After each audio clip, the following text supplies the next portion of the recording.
All right, here's a little piano tour. This is the Stoddard piano. That's your serial number. We're going to go over a lot of information here. So this is the soundboard in the back, and there's some fatigue, but there's no cracks in the soundboard, which is excellent.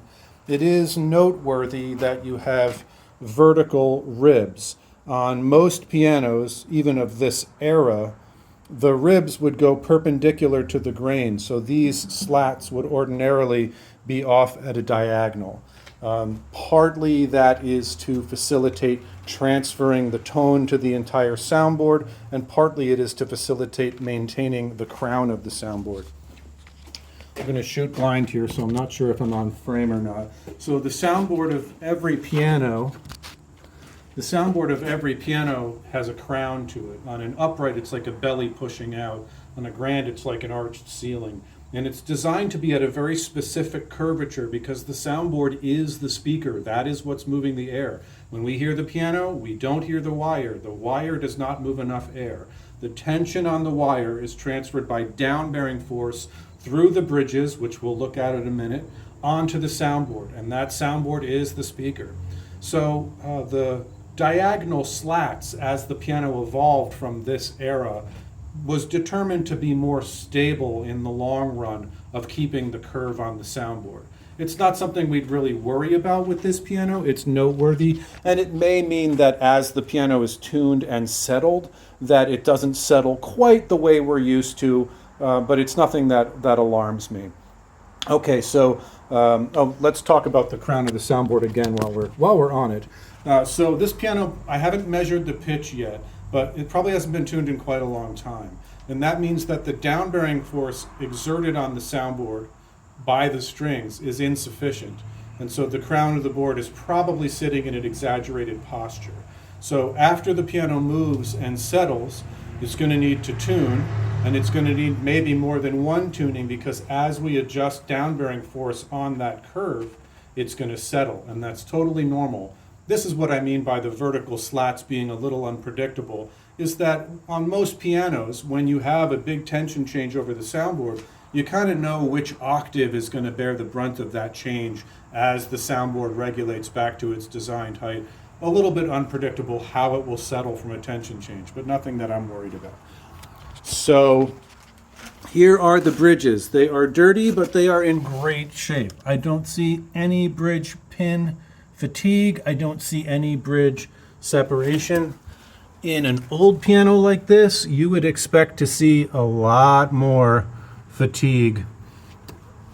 That's dirt, not a crack. You'd expect to see a lot more fatigue on the bridge. So it's really in excellent shape as far as that major component is concerned. The other major component is the pin block. We basically see, almost an inch of the tuning pin. There is another 2 inches of that tuning pin driven into the pin block, which is behind the steel plate. The pin block, a lot of times when we talk about the piano, we talk about the Steinway standard because a bunch of stuff in the piano was originally invented by Steinway and because Steinway's still in business. So the pin block, if you're talking about a Steinway, is made out of rock maple. But it's not just one piece of wood. So if you had the most incredible piece of maple and you started drilling holes in it and started jamming tuning pins, it's just going to crack along the grain. So the pin block is actually made of multiple laminations of maple. And these laminations go in different directions because the pin will get better end grip than it will through grip. So the pin block on this instrument, while I haven't tuned every note, the ones that I kind of went after the most sour ones first, like worst first, and even those ones were pretty good for their age. So when you have those laminations on the pin block, if you get a crack in one of the laminations, you may still have good tension based on the other laminations reinforcing that tuning pin. Of the major components, this is the easiest and least expensive to do non-invasive stuff to. With an old piano, your options are inch by inch or all 9 yards. And our objective with this instrument will be to make it playable and enjoyable to your young musician to get, hopefully 5, 10 years out of it, but we're going to have a lower standard than we might with a brand new instrument. In other words, there may be some clicking, rattling, rubbing, knocking that we opt not to try to repair because we might open a can of worms. That the piano will let us know kind of what it's, how flexible it is to being serviced. It does have early let-off, so this is one of these adjustments that what I'm seeing is not ideal, but we may not have a choice based on the old parts not being supple. So the touch response mechanism of the piano, see if I can get back on frame here. The touch response mechanism of the piano is essentially a miniature catapult. You are shooting the hammer at the string and catching and reloading it. You have to be out of the way or the string does not have any room to ring. So when we talk about let off, that is the technical word, let off or escapement. That is referring to, well, it is easily referred to as distance from the string when you shoot the catapult, when you let off. I say it is easily referred to as distance because in actuality, if you want to discuss it accurately, it's about timing. But that is more complicated than we need to be. So we're going to talk about the distance from the string when the musician stops having an influence. This piano has early let-off. I'll show you on camera in a minute. So what that means is, as the musician is trying to play and gain dynamic control, combinations of soft to loud, if the let-off is too far from the string, then the piano can't actually cross that distance to actuate the string softly.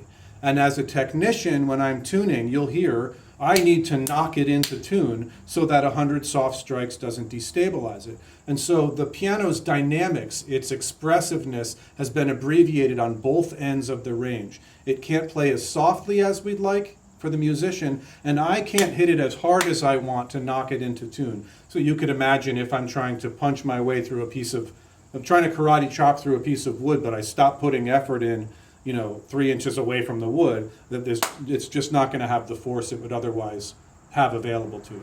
So we can see this in slow motion. And again, this is easily discussed as distance, but this is actually about timing. Let's see if we can get a good shot. So you can see how far away that is. So when I try to play that key softly, like I said, we can't cross that great a distance. It still plays, but it may not be as expressive as we otherwise would like. And that may be something that the piano lets us adjust, and it may not be. The wood is old, the metal is brittle, and it might just not be cooperative with that.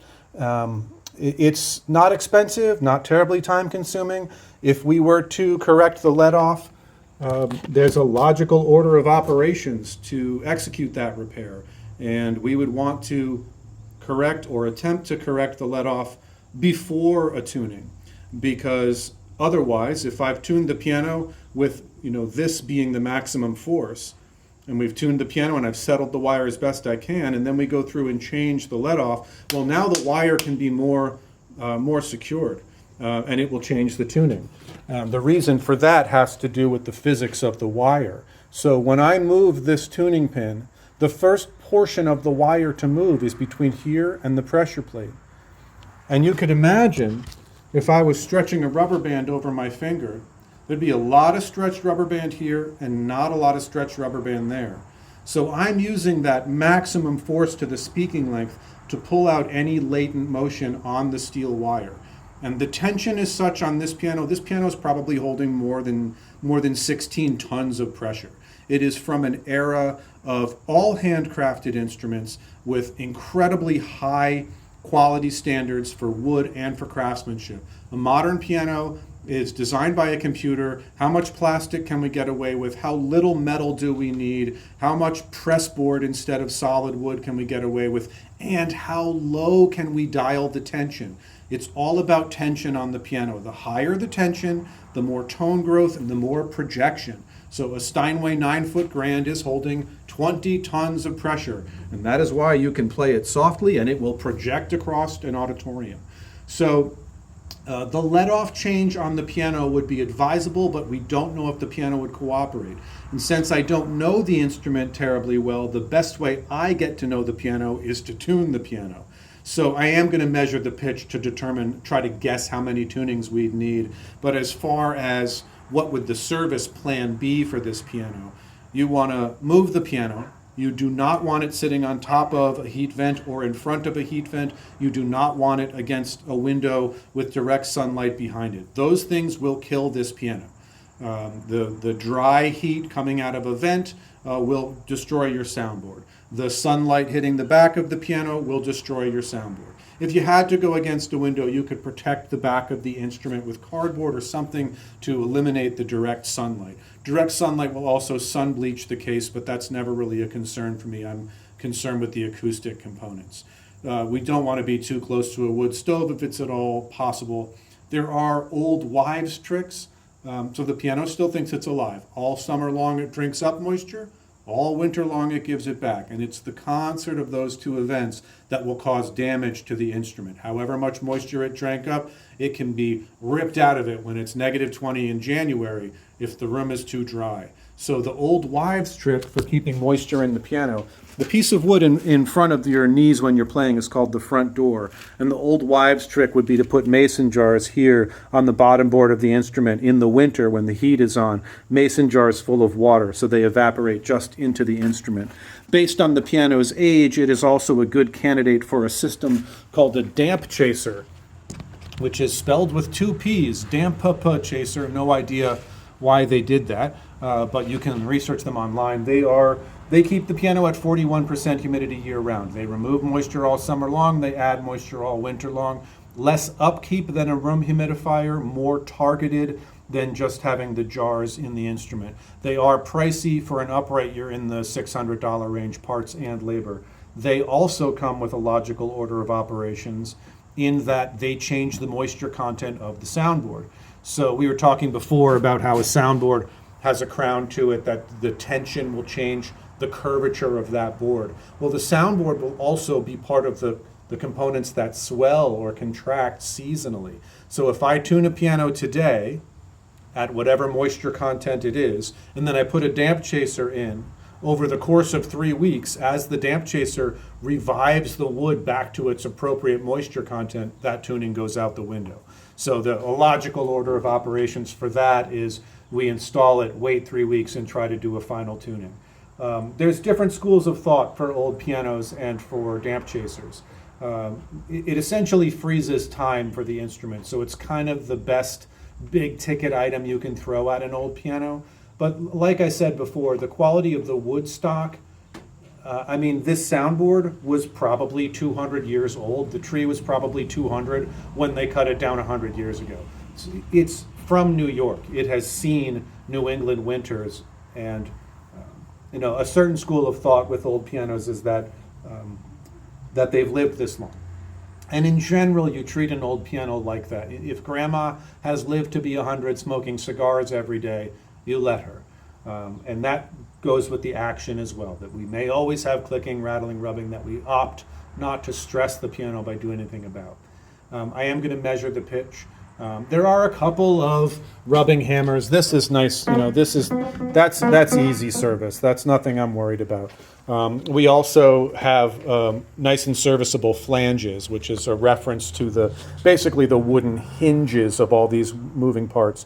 Some of the old pianos have a method of hinging those parts that is not serviceable in the long run. So this bolt here is holding the action to the piano. We're missing one over here. Very likely, there's like a 10% chance that it's hiding in the piano somewhere, but very likely we'll be able to get a new one with a uniform pitch, because it's the pitch of those is pretty uniform model to model. So we could just order one of those.